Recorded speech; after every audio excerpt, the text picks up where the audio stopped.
Nicole Scott here from Mobile Geeks, and here I'm taking a look at the HTC Desire 530 and the 630 at the same time because the chassis design on these two handsets is identical. The only thing that is different is the internal specifications.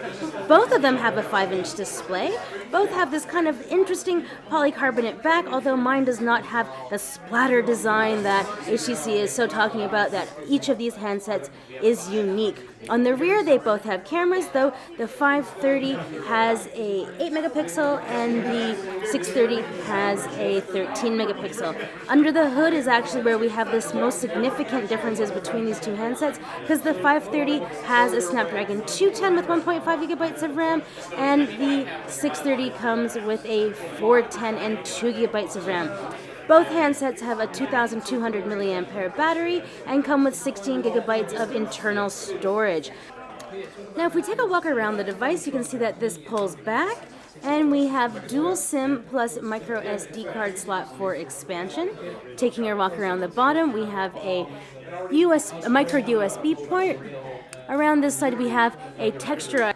So when it comes to the operating system, it is running Android Marshmallow and HTC Sense, which is very familiar if you've used an HTC product before. I really do like their quick launch bar. One of my favorites is the fact that you can customize this area, work home and out. And then of course we have Blink Feed, which I personally am not a fan of, along with the fact that when you go into the app drawer, it's up and down instead of side to side. But having said that, everyone seems to be dropping the app drawer, so thanks HTC for keeping that.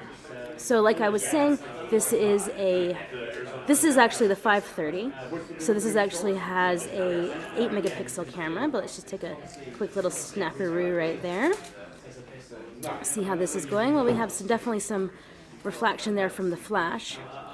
If we zoom in on the threads, yeah, you can see them individually.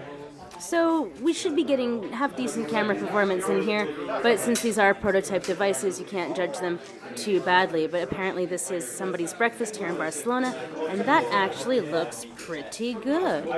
When you zoom in, there is definitely some noise, but overall, in general, that as a general photo looks pretty good. Oh, there's Jeff Bowling. He looks great. Okay. So, this looks like Barcelona as well. That's actually maybe New York. So maybe these are preloaded photos. Yeah, definitely into the preloaded photo space now. But having said that, HTC is definitely stepping up their camera game. So this has just been a quick hands-on of the HTC 530/630. I'm your host, Nicole Scott, for Mobile Geeks.